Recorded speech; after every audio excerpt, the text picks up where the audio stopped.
Zee 24 Taas एक पाऊल पुढे। दरम्यान झी 24 तासनं दुष्काळ निवारणासाठी सुरू केलेल्या मोहिमेला चांगलं यश मिळतंय, त्याचंच एक उदाहरण म्हणावं लागेल।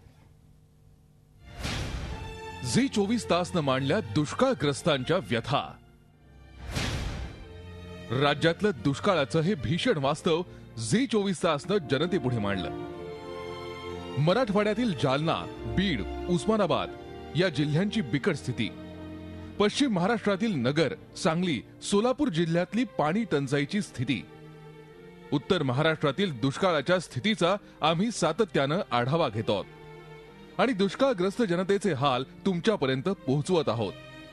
1.5-2 महिन्यांनी होणारा पाणी पुरवठा असो, शेतकऱ्यांचं झालेलं नुकसान असो की वाढतं स्थलांतर, रोहयो कामावरचं वास्तव, पाण्यासाठीची वणवण, या सगळ्याचं चटका लावणारं वास्तव आम्ही सातत्यानं तुमच्या पुढे मांडतो।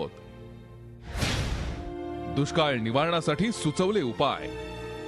दुष्काळग्रस्तांच्या व्यथा मांडून आम्ही थांबलो नाही, तर या परिस्थितीवर मात करण्यासाठी कायमच्या उपाययोजना काय असू शकतात याचाही आम्ही मागोवा घेतला।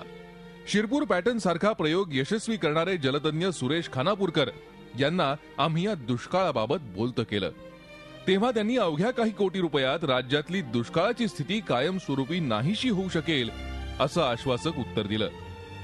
जालना शहरात झी 24 तासची टीम गेली होती। आज तिकडे प्रचंड मोठ्या प्रमाणावर पाणी नाही म्हणून स्थलांतर होतंय। 40 दिवसांनी पाणी मिळतं।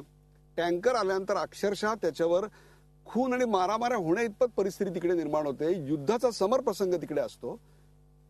त्या जालना शहराचं तुम्ही नेमकं काय कराल? त्या जालन्याला जो पाणी पडत तलाव आहे, खाणेवाडी तलाव, हा प्रचंड गाळाने भरला आहे। हो, हा पहिले काढावा लागेल। कोणी काढायचा, कसा काढायचा हा प्रश्न तपशिलातला भाग झाला, काढणं आवश्यक आहे। नंतर त्या नदीवर फक्त 8 बंधारे बांधले उदयजी माझ्या पद्धतीने, आणि ती नदी साफ केली, स्वच्छ केली, किमान 20 फूट खोल केली। कुंडलिका नदीचं पात्र जर रुंद केलं, रुंद काय खोल केलं तर त्याच्या आजूबाजूच्या 1 किलोमीटर मध्ये बारमाही असं पीक घेता येईल आणि जालन्याचा पाणी प्रश्न कायमचा सुटेल। खर्च या बंधाऱ्याला किती खर्च येणार आहे? 8 बंधारे फक्त।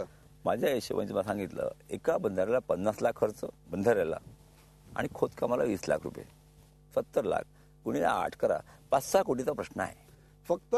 चला 10 कोटी हद्द झाली। 10 कोटीत तुम्ही जालन्याचा पाणी प्रश्न कायमचा सोडवायला तयार आहात। एवढ्यावरही न थांबता आम्ही लोकप्रतिनिधींना या कामासाठी पैसे देण्याचं आवाहन केलं। त्याला काही आमदारांनी सकारात्मक प्रतिसाद दिला।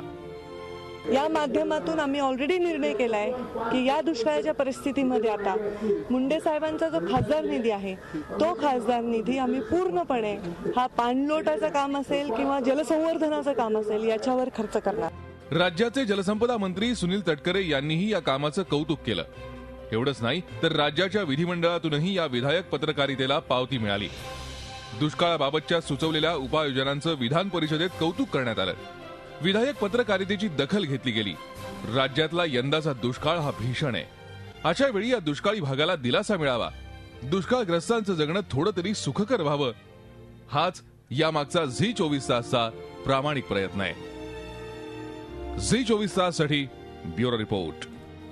झी 24 तास एक पाऊल पुढे।